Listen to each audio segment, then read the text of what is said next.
Bună, dragilor, și bine ați venit la o nouă citire. Dacă titlul te-a atras, înseamnă că ai aici cu siguranță un mesaj pentru tine. Îți mulțumesc pentru că mă urmărești, îți mulțumesc pentru că mi-ești alături. Dacă vrei și tu astfel de citire, te invit oricând cu drag doar pe aplicația de tarot și astrologie Cristina Surba, disponibilă atât pe iPhone cât și pe Android. Să vedem așadar mesaje, ce trebuie tu să știi în acest moment, dar și în viitorul apropiat din momentul în care vezi această citire.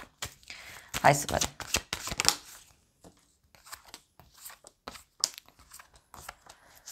La baza pachetului avem asul de cupe îndrăgostiții, regina de monede, o legătură cu zodii de pământ, Taur, Fecioară, Capricorn, dar văd aici o legătură cu zodia Gemeni.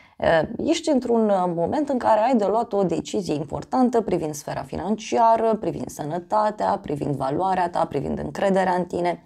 Ce mai văd aici e că și cum ai dat la pace cu cineva sau e că și cum ai găsit o soluție la o situație confuză. Asul de cupe, uite, poate să însemne și bucurie, poate să însemne și o perioadă de pace. Este și o perioadă în care, uite, ești dispus să ierți, ești dispus să iei lucrurile încet, te concentrezi foarte mult pe ideea de liniște, de stabilitate, de încredere. Mai văd aici și o șansă care ți se oferă, este o șansă bună care îți poate aduce eliberare. În plan personal avem 7 de cupe, multe alegeri pe care le-ai de făcut. Poate te afli în fața unei decizii importante, poate nu știi ce să cumperi pentru casă, poate nu știi ce să alegi în dragoste, poate nu știi ce să crezi despre partener. Pentru unii pot fi aici mai multe opțiuni, doar că atenție că nu toate sunt reale. Mai discutăm și despre o perioadă aici în care văd eu o oarecare bucurie, împlinire, doar că la fel poate să fie, știu eu, și o perioadă în care ești pregătit cumva să-ți dai seama cam ce este real și ce nu. E ca și cum te întorci la tine, te întorci la prioritățile tale. Apoi avem 5-ul de monede. Ok, aici fie poate să însemne și o problemă de sănătate, fie a ta, fie a cuiva din jur, fie pentru alții poate să însemne și un moment în care, nu știu, umblați prin frig, da? Mergeți undeva, într-un loc răcoros, într-un loc sărăcăcios, într-un loc izolat. Poate să însemne și un moment în care vrei să-ți diminuezi ceva. Poate să însemne 5 de monede și un moment în care te simți abandonat, te simți lăsat deoparte. Tot 5 de monede poate să reprezinte, bineînțeles, și o perioadă în care poate te concentrezi mai mult pe sănătatea ta, poate te concentrezi mai mult pe sfera financiară, dar eu simt aici și o nevoie de izolare, o nevoie de liniște. Hai să vedem despre ce e vorba. Ce e cu 7-le ăsta de cupe? Oh. Ursul și inelul. Poate în legătură cu o relație de cuplu încep să-ți dai seama, știu eu, cine este partenerul, ce-ți dorești cu adevărat de la el sau de la ea. Mai văd în dragoste că poate e un moment în care nu știi foarte bine ce-ți dorești și atunci nici universul ăsta nu-ți dă pentru că nu știe ce să-ți dea.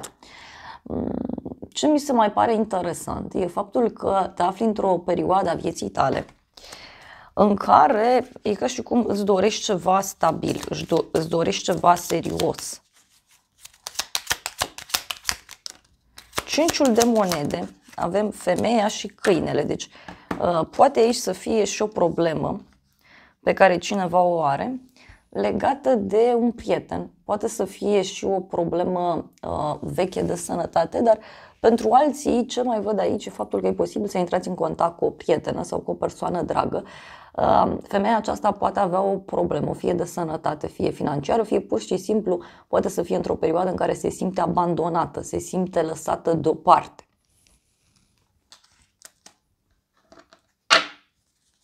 Dar pentru unii văd și o dorință de a avea liniște. O dorință foarte mare.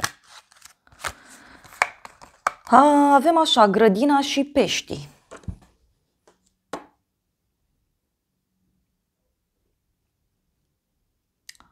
Persoana aici care e ca și cum vrea să o ia de la zero în unele cazuri. Poate să însemne și asta. E și o persoană care suferă în legătură cu o schimbare. În continuare avem faetonul, o legătură cu zodia Rac și într-un moment de succes. Văd aici un drum pe care îl faci în interes financiar. Unii poate sunteți concentrați în momentul de față pe o mașină, pe o călătorie, dar ce văd aici, văd și un triumf.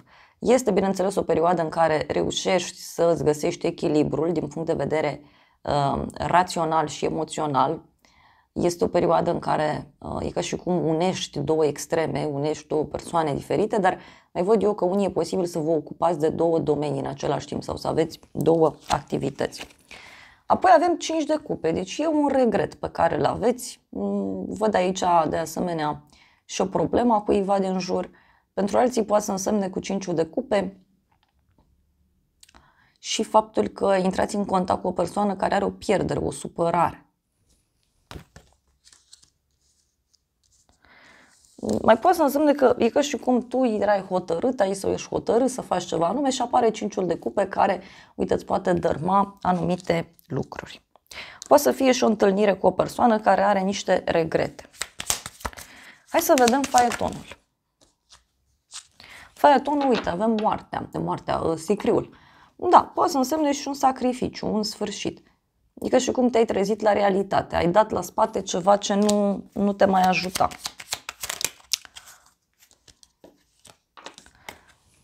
Avem stelele, da? Deci poate să fie și un moment în care tu te ghidezi foarte mult după semnele pe care Universul ți le oferă, te ghidezi foarte mult după ceva ce îți dorești.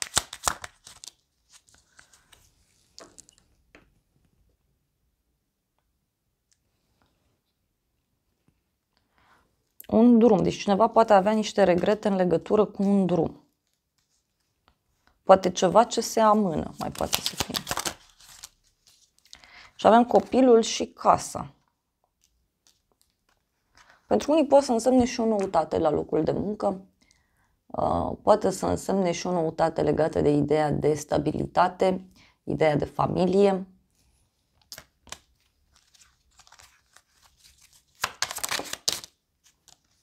Avem bărbatul. Cineva care are niște probleme aici, cu un copil, cu ceva anume.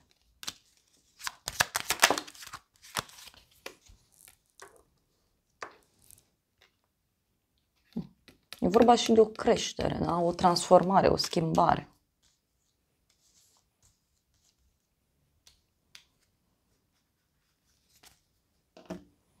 Hai să vedem. Surpriza, 9 de spade. Surpriza este o persoană stresată. Cineva care își face niște gânduri, o persoană care nu doarme bine sau o persoană care se trezește în miez de noapte.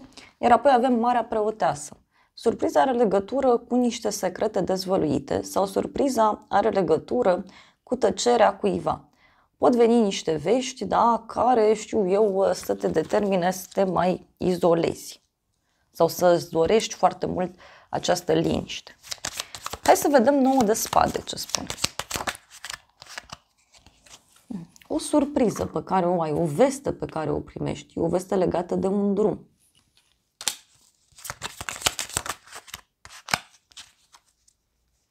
Ce văd eu aici e foarte multă confuzie, e ca și cum nu știi ce să alegi, nu știi pe cine să alegi. Dar avem soarele, vulpea și scrisoarea, deci un adevăr aici pe care îl afli în legătură cu un inamic sau în legătură cu o persoană care a trădat, a înșelat. Marea Preoteasă a venit cu această carte de sfârșit. Vrei să pui capăt unor îndoieli.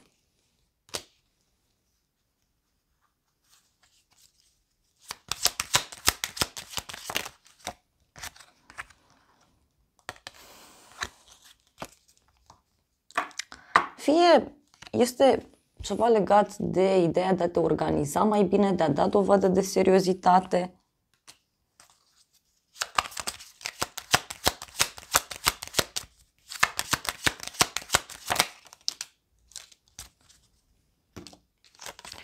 Și avem așa, vestea și șarpele. Deci poate să fie o veste aici surprinzătoare de la o persoană care fie e mai invidioasă din fire, fie este vorba despre o persoană mai tentantă, e o persoană mai pasională. Pentru unii poate să fie o veste legată de un rival sau o rivală. Cineva care are, repet, niște probleme aici. Hai să vedem ce cu surpriza totuși. Mai vreau o carte. Norocul și ofițerul. Deci, poate știu eu, o surpriză are legătură cu un noroc foarte mare. Un noroc legat de bani sau e ceva legat de niște bani pe care cineva ți-i oferă.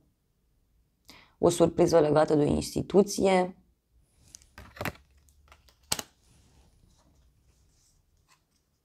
Dar, repet, e ceva foarte important.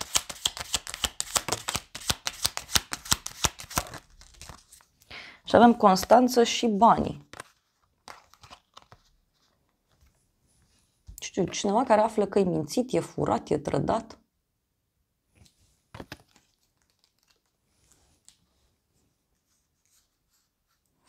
Uite, avem un bărbat cu boală, văduva, cearta.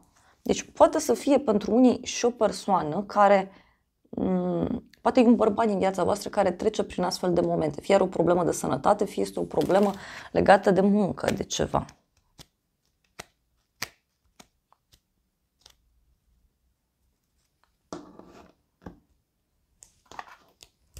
Mai vreau o carte.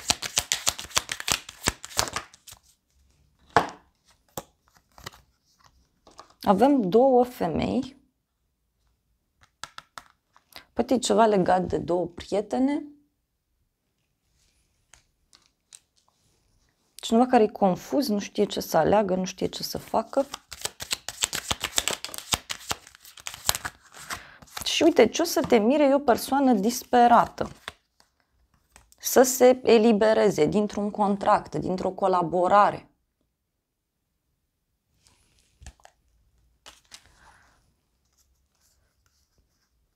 Sfârșitul, inamica, ghinionul.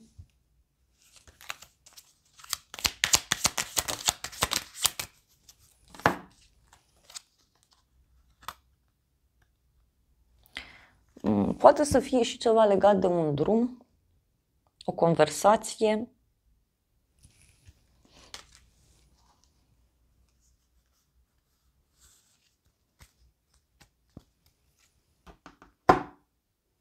Hai să vedem ce zice și tarotul meu, pentru că eu tot văd aici e o persoană stresată și e ca și cum nu știe ce să creadă, nu știe pe unde să o apuce, în urma unor informații pe care le primește.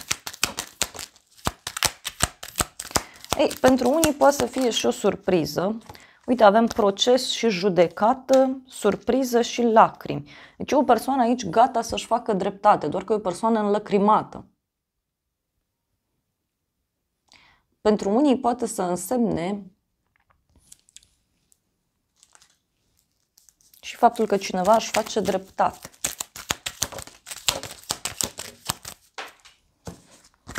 Și avem așa, casă străină, veste și noutăți plăcute.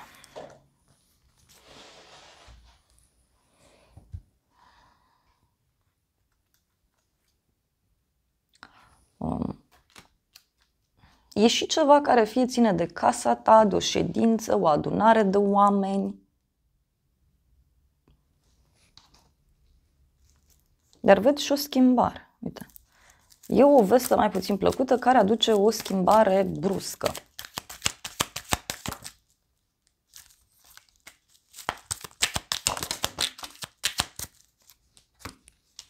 Avem așa, o zi plăcută și bucurie mică. Totuși, vestea asta văd că, pe de o parte, îți aduce o bucurie în suflet. Doar că, repet, eu văd o persoană aici foarte supărată.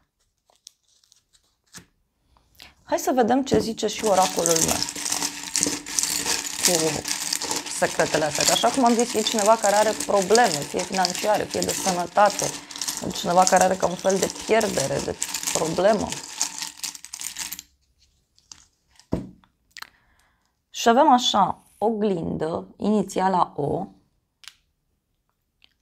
apoi avem blândețe, femeie, deci poate să fie o persoană care îți face o invitație, da, sau te invită undeva, te-au dă dovadă de blândețe.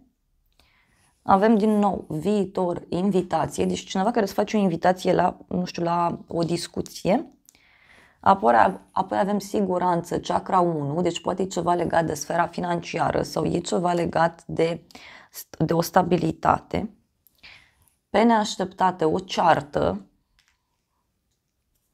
Cifra 6, împăcare, grijă.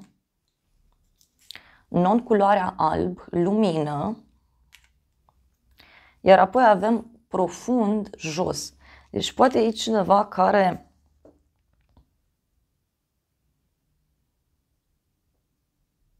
are o ceartă în legătură cu o nesiguranță.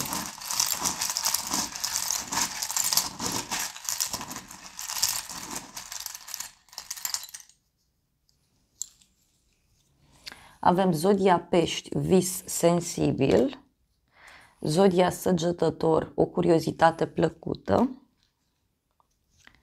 mov frumos, ceva ce se întâmplă aici ca prin magie, pur și simplu. Apoi avem petrecere, amiciție, zodia leu, iar ultima carte, te dorește cineva, luna aprilie, cifra 4, zodia taur, zodia perpec. Na, eu așa cred aici că e cineva care are niște probleme cu ideea de siguranță, de încredere. Poate e ceva legat de bani pentru unii. Și aici văd ca un fel de împăcare, grijă.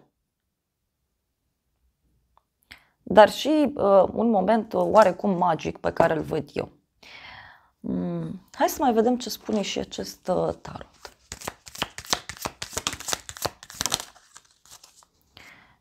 Avem așa, regele de spade, asul de spade. O legătură cu o zodie de aer, gemeni, balanță, vărsător. Și avem și 6 de cupe. Cineva care e ca și cum explorează trecutul și află niște lucruri foarte interesante.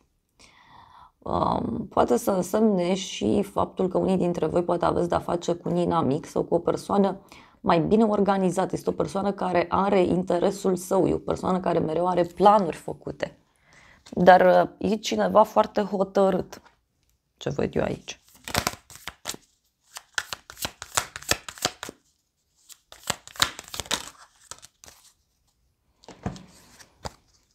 Regele de bâte, pajul de bâte și magicianul.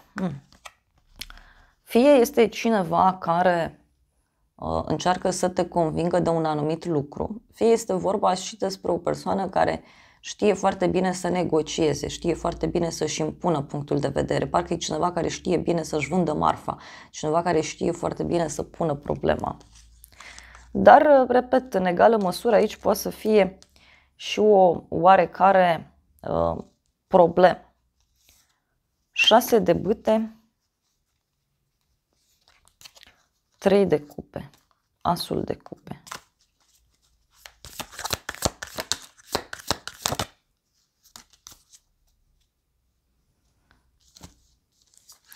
Poate ce o să te mire, e vorba de o aprobare bruscă. Uite, e ceva ce a fost încetat, da? Ceva ce a funcționat greu și aici e ca și cum deodată lucrurile se schimbă. Dar uite, tot îmi apare că e ceva legat de bani.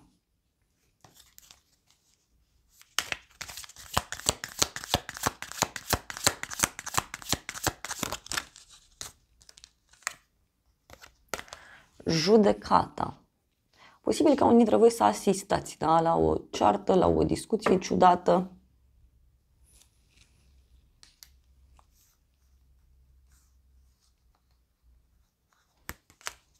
Parcă cineva, nu știu, care a fost trădat sau care e trădat.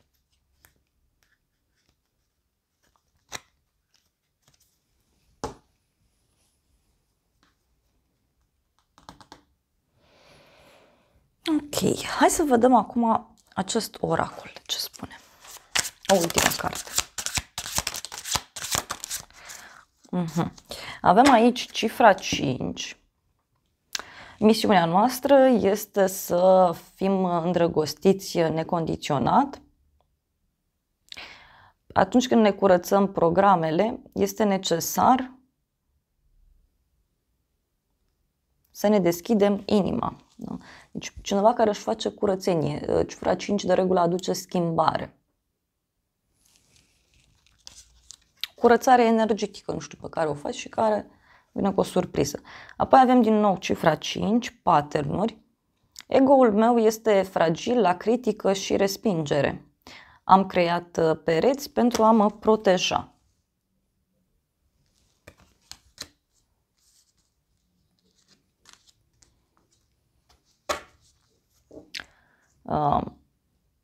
Eu cred că pentru unii, uite, e vorba de o schimbare foarte mare de direcție aici. Din nou avem cifra 5. Mesaje romantice. Visezi la tine, câteodată este erotic, altădată vizualizezi viitorul împreună. Eu așa cred că are legătură cu o ceartă, o împăcare, o schimbare de direcție.